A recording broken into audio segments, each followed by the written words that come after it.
The dress had been washed so many times the blue had faded to almost nothing, a ghost of a color on cloth that had grown thin at the elbows and hem. Clara Bowman stood at the edge of the Cimarron Road in the last light of a September afternoon, her traveling bag at her feet, and studied the torn sole of her left boot with the calm expression of a woman who had already used up her allowance of despair. She was 23 years old. She had buried her father in the spring, her mother the winter before that, and the man she had married at 19, a soft-spoken printer named Gerald Bowman, who had promised her steadiness and delivered, instead, a mountain of unpaid debts and a consumption that took him before the creditors could. She had buried 2 summers ago in a churchyard outside of Amarillo. The boarding house had gone to satisfy what was owed. The furniture had gone after that. The dress had stayed because no one wanted it.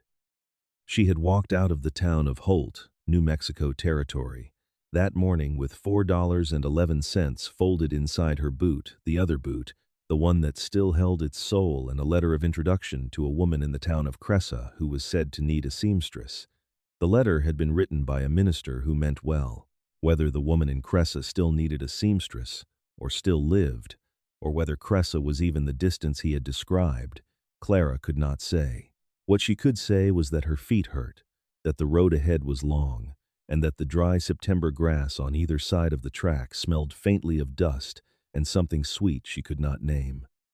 She picked up her bag and kept walking. The light was going amber when she heard the wagon. It came from behind her, moving at the unhurried pace of a man who owned the road he was traveling. She did not turn around. She moved to the edge of the track and kept her eyes forward and her shoulders straight. She was not a woman who flagged down strangers. She was not a woman who needed to. The wagon slowed anyway. She heard it stop. She kept walking. "Miss." The voice was even. Not rough, not soft. A working voice, worn smooth at the edges. "The road to Cressa forks a mile back. You passed it." Clara stopped.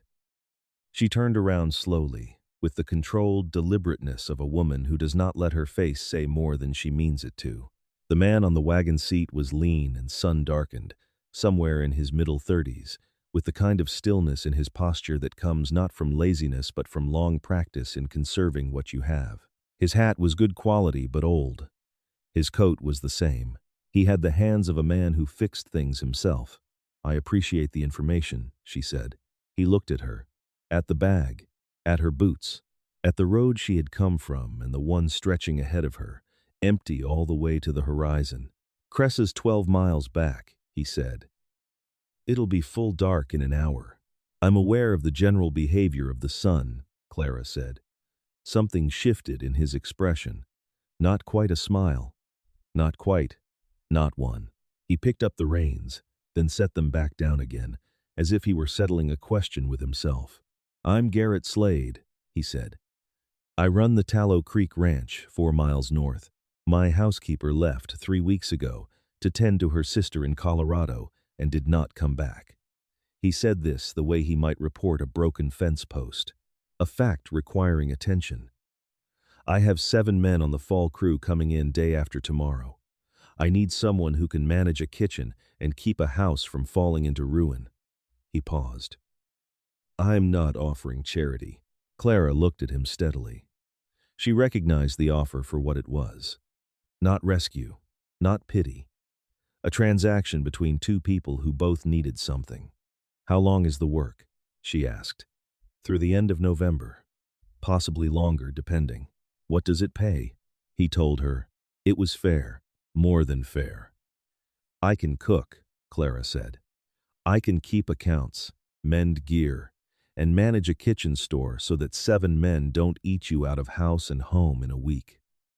I can also," she added, because it was true and because she believed in stating the full value of a thing, "read and write at a level that would embarrass most men I've met, and do arithmetic in my head faster than most of them can do it on paper." He regarded her for a moment. "I didn't ask for all of that." "No," she agreed. "But you'll be glad of it." He studied her face for another moment, the way a man studies weather on the horizon, not distrusting it, simply wanting to understand what it intends. "There's a spare room off the kitchen," he said. "You'd have it private. "Then we have an arrangement, Mr. Slade." He climbed down from the wagon and took her bag before she could reach for it. Not because he doubted she could carry it, because he was raised by a woman who would have boxed his ears if he hadn't. He set it in the wagon bed with the same care he set everything else. Then he offered his hand to help her up to the seat. She took it, and they did not speak again until they reached the ranch. The house told her everything she needed to know about the past 3 weeks. The floor had been swept at some point, but not recently. The kitchen had the particular kind of disorder that results not from laziness, but from a man who is very busy and only uses a room for its minimum possible function. There was coffee. There were beans.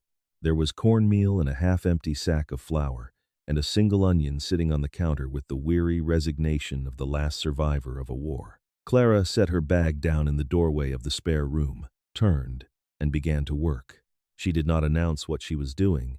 She did not ask where things were kept. She opened every cabinet and drawer and box with the methodical efficiency of a woman taking inventory, which is exactly what she was doing, cataloging what was there and what was not, and what would need to be fetched from town before 7 hungry men arrived and found out that their new cook had been handed an empty pantry and a cold stove. Garrett came in from the barn an hour later to find the kitchen scrubbed down, a pot of salt pork and beans simmering on the stove, and a list sitting on the table written in a clear, deliberate hand, organized by category and quantity. He picked it up and read it. He set it back down. "You'll need the wagon and a man to drive it into Holt tomorrow morning," Clara said, without turning from the stove. "Early. The list is everything required to feed 7 men 3 meals a day through November, plus staples for the house. I've kept it to what's necessary. There's no extravagance in it." He looked at the list again. He looked at her. "You wrote this from memory." "I counted what's here," she said. "I calculated what 7 men consume in a week. I multiplied." She lifted the lid on the pot, adjusted the heat, set the lid back. "It isn't difficult mathematics." He sat down at the table. She set a bowl of beans in front of him without ceremony, and a piece of cornbread she had made while the beans were coming to a boil from the last of the meal in the tin on the shelf. He ate. He cleaned the bowl. "The hands come in the day after tomorrow," he said. "You mentioned that," she said. "I'll be ready." He carried his bowl to the dry sink himself. She noticed. She said nothing about it, but she remembered it. The crew arrived on a Wednesday, 7 men who came in from their summer ranges smelling of cattle and dry grass and long days in the saddle. They were suspicious of her in the way working men are always suspicious of a change in their routine. They had been eating their own cooking or each other's for weeks.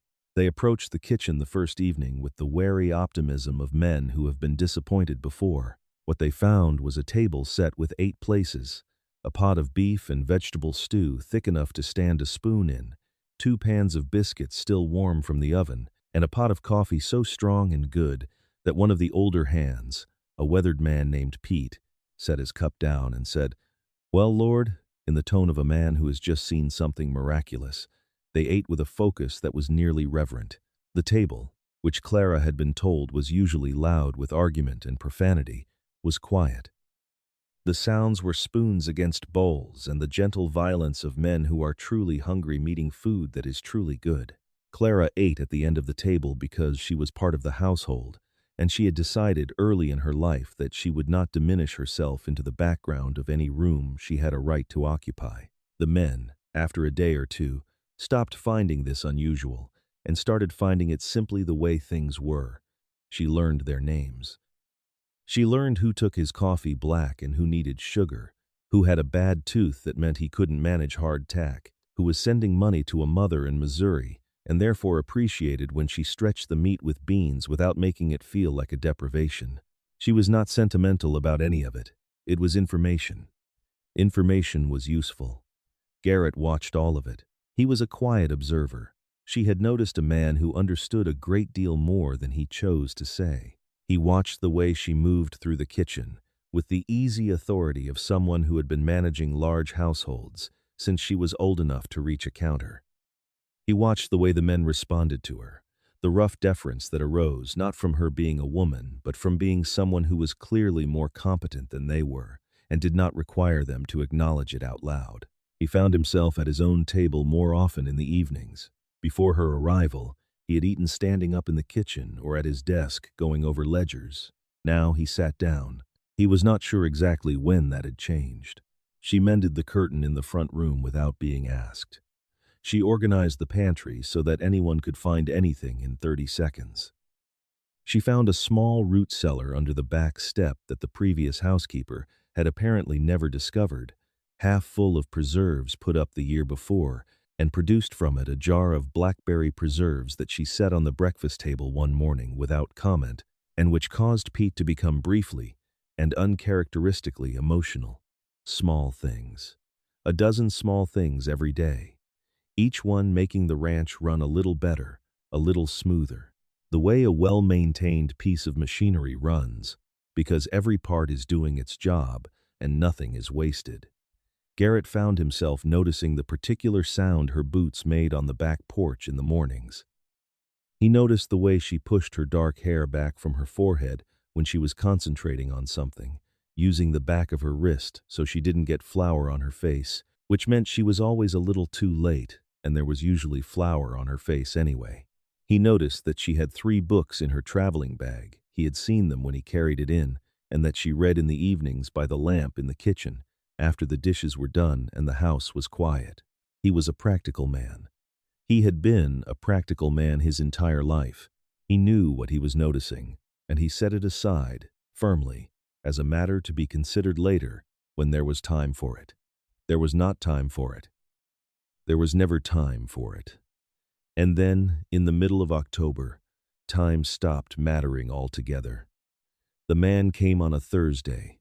He arrived in a good buggy pulling a single horse, which told Clara 2 things before he opened his mouth: that he had money and that he had not come far. A man who comes a long way in a good buggy brings a second horse. This one had come from Holt. He was a heavy-set man in a brown suit, with a watch chain and a hat that cost more than Clara's entire bag of belongings. He had the smile of a man who has practiced it for professional purposes and lost track of whether it was real. His name was Aldous Fitch. He represented the Territorial Savings and Guarantee out of Santa Fe. Garrett met him on the porch. Clara, who was putting up the morning's bread and had the window open for the heat, heard the name of the bank and stilled her hands. She knew that name. She knew it the way a person who has stood at the edge of ruin knows the names of the institutions that pushed them there. She listened. "The note," Fitch explained, in the smooth tones of a man delivering bad news he finds personally gratifying, was for the purchase of 30 head of breeding cattle Garrett had taken on in the spring. It was due the 15th of November. The bank was aware, of course, that Mr. Slade had planned to cover it with his fall cattle sales. However, the market in Santa Fe had shifted. Prices were soft, expected to go softer. The bank was concerned about its exposure on a note of this size, and Fitch had been authorized to offer a solution. The bank would restructure the note at a penalty rate. Naturally, the restructured amount would require, as additional collateral, the north pasture, the best grazing land on the property, the land that made the ranch viable. Without it, Tallow Creek was a smaller, lesser operation. With it gone to the bank as collateral, the bank effectively held the future of the entire property in its hands. It was not theft, it was paperwork, which was worse. Garrett's voice, when he answered, was flat and controlled. He said he would consider it. Fitch said he needed an answer by the end of the week. Then Fitch drove his good buggy back down the road in the direction of Holt, and Garrett came inside and stood in the kitchen doorway with the expression of a man who has just been told the ground under his feet is not as solid as he believed. Clara was shaping her bread loaves. She did not look up. "How much is the note?" she asked. He told her. She nodded once, as if he had given her a measurement she needed. "And what are your cattle selling for per head in Santa Fe right now? Before the drop he's predicting. $22 for a good steer. Market's been moving, but that's the recent figure. How many head are you taking to the railhead at Holt for the fall drive?" 63. She placed the first loaf in the pan. She placed the second. She wiped her hands on her apron and turned to face him. "When did you buy the new breeding stock?" she asked. "May. The 30 head you bought. Where are they pastured?" He frowned slightly. "The east field, off the creek." "Why?" "Come with me." She did not wait for him to agree. She took her shawl from the hook by the back door and walked out into the October morning, and after a moment, he followed. She led him to the east field, which he had walked past 100 times in the past months, and seen what he expected to see. 30 breeding cattle grazing on creek grass, filling out the way good stock does in fall. What he had not seen, what he had not thought to look for, was what else was happening in that field. "Count the calves," Clara said. He counted. He counted again. His expression changed. "That's 17, he said. 18, she corrected gently. "There's one behind the big cottonwood. She's shy." She folded her arms against the morning chill. "When you bought 30 breeding cows in May, you knew some of them might be carrying. You noted it in your ledger. I've been keeping your accounts for 6 weeks, Mr. Slade, so I've read every entry you've made for the past 3 years. You marked 9 of them as possibly with calf. It seems you were optimistic in the wrong direction. It wasn't 9. It was closer to 18. He stared at the field. The calves were young, most of them, but not too young. Some were months old enough to be weaned, old enough to move. 18 calves, he said, slowly. At what weight? I checked them last week, she said, when I noticed the count was higher than your ledger showed. The oldest ones are approaching good market weight. Even the younger ones, she paused. A calf that isn't quite prime still sells, especially if you don't wait for the price to drop further in November. If you moved them before the month turns, the market is still where it is now, not where Fitch says it's going. He looked at her. She met his gaze and held it. 18 calves at $22 for the best of them, and $18 for the rest, she said. I ran the numbers this morning after I heard Fitch talking on the porch. It comes to just under $400 on the optimistic end. Your note to the bank is $380, he said quietly. With $20 to spare, she said. And the north pasture stays exactly where it is. The field was quiet around them. A calf moved behind the cottonwood, all legs and mild curiosity. The creek made its small sound over the rocks. Garrett Slade was a man who did not show his feelings easily, or often, or at great length. But he stood in the east field of his own ranch in the October light and looked at a woman who had noticed what he had not noticed, who had counted what he had not counted, who had run arithmetic in her head at 6 in the morning while she was shaping bread loaves, and he was quiet for a long time. You've been checking my cattle, he said at last. I've been checking everything, she said simply. That's what managing a household means. All of it, not just the kitchen. He looked at the calves. He looked at her. I need to get a rider to Pete, he said. We'll cut the calves out this afternoon and move them to Holt before the week turns. I thought you might, she said. I've already packed a supply bag for the drive. It's on the back porch. He let out a short breath, not quite a laugh, something more honest than a laugh. He turned toward the house, then stopped. Clara, he said. It was the first time he had used her given name. She waited. How long have you known about the calves? He asked. 10 days, she said. Why didn't you say something sooner? She considered the question with the care she gave to everything. Because I wasn't certain you'd trust an accounting of your own herd from your housekeeper, she said. I wanted to be sure before I said anything. I'm sure now. He nodded slowly. He put his hat on. He walked toward the barn to find Pete, and Clara walked back to the house to take her bread out of the oven. The calves sold on a Tuesday. Pete rode back from Holt with the cash money in a bank envelope and handed it to Clara at the kitchen door because Garrett was still in the far pasture mending wire, and Pete had been doing things the way Clara suggested for weeks now, without quite registering that this was what he was doing. She counted it at the table. She wrote the figure in the ledger. She set aside the exact amount of the banknote in a separate envelope and wrote Aldous Fitch on the front of it in her clear, deliberate hand. When Garrett came in that evening, tired and cold from a day in the wind, He found a hot supper on the table, the ledger open to the relevant page, and the bank envelope with Fitch's name on it, sitting on top of the ledger like a small, satisfying punctuation mark. He sat down. He ate. He looked at the envelope for a long moment. "Send it with the morning rider," he said. "I plan to," she said. He picked up his coffee cup. He set it down again. He looked at her across the table the way a man looks at something he has been trying not to look at directly for weeks. "After November," he said, "when the season's work is done, what are you planning?" Clara was quiet for a moment. Outside, the wind had come up, moving through the cottonwoods along the creek. She folded her hands on the table with the same composed deliberateness she used for everything. "I suppose I'll go to Cressa," she said, "and see about that seamstress position." "You'd waste yourself on that," he said. It was not a compliment. It was a statement of fact, given with the same plainness he gave everything. "I'd survive on it," she said. "I know how to do that." He looked out the window for a moment. The cottonwoods were moving in the dark, their last leaves going in the wind. "I'd like you to stay," he said. He said it looking at the window, then turned and said it again to her face, which was the harder thing. "Not through the season.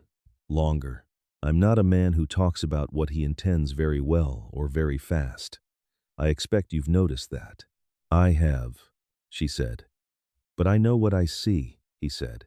"And I know what this ranch was before you came and what it is now. And I know the difference is not just a clean kitchen." He stopped. He tried again. He was a man who built fences when he was nervous, because fences were honest. They either held or they didn't, and he had nothing to do with his hands right now. "I would like you to stay as my wife," he said. "If that's something you could consider." Clara looked at him.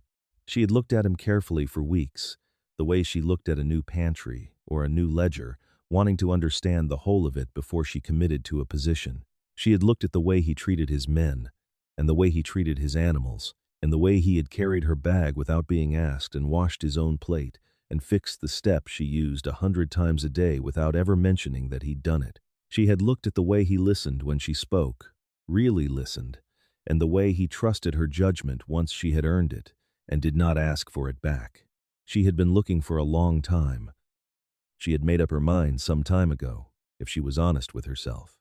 "You're asking a woman who has been your housekeeper for 6 weeks to be your wife," she said. "Yes," he said. "Because of the calves?" "No," he said, and the firmness of it surprised him a little. How certain it was. "Not the calves.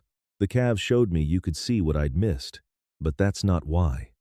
He paused. "I asked you because the house is different now. Not just cleaner. Different. Because I sit down at that table every evening, and I don't want to leave it. Because when I'm out in the far pasture all day, I think about coming back here."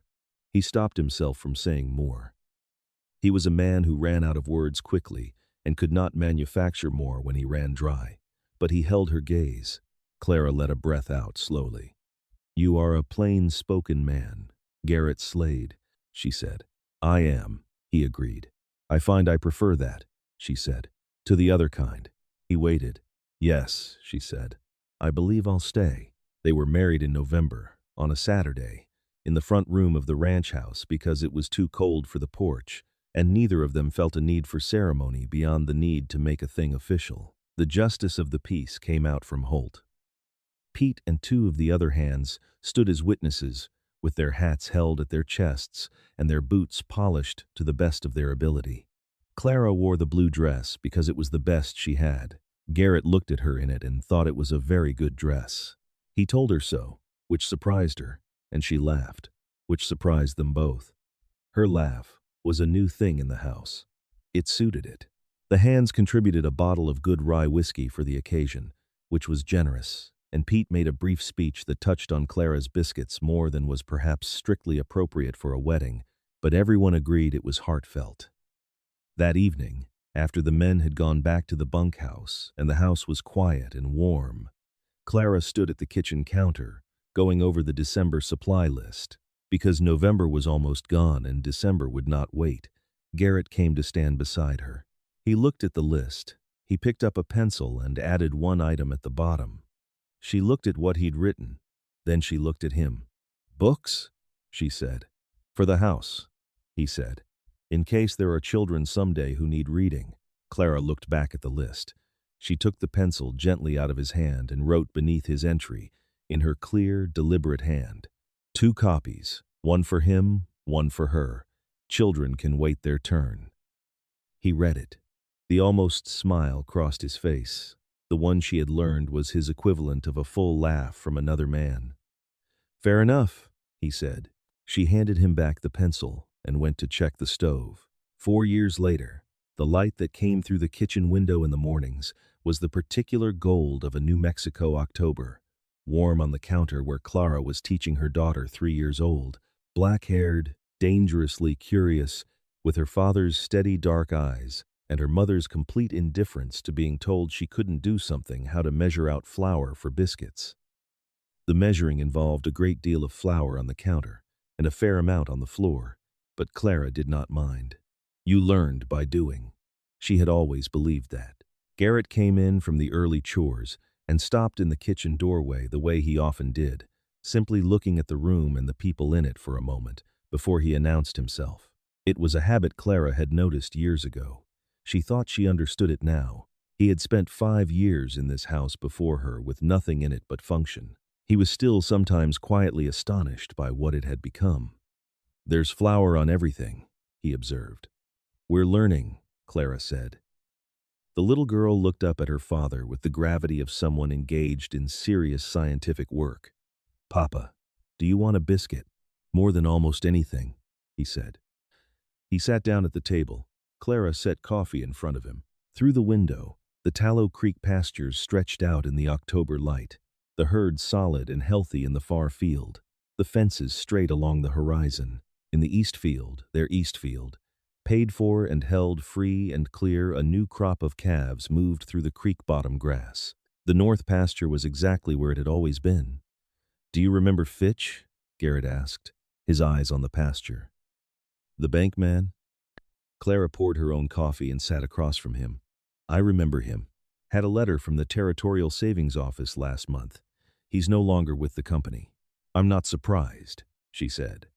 Men like that tend to mistake cunning for intelligence. It works until it doesn't. He looked at her across the table. He still did this, looked at her as if he were checking that she was still real, still here, still the same woman he had found on the Cimarron Road with a faded dress and $4 in her boot. I've been thinking, he said. That can be dangerous, she said. I want to take on the Halverson parcel, he said. The one to the east.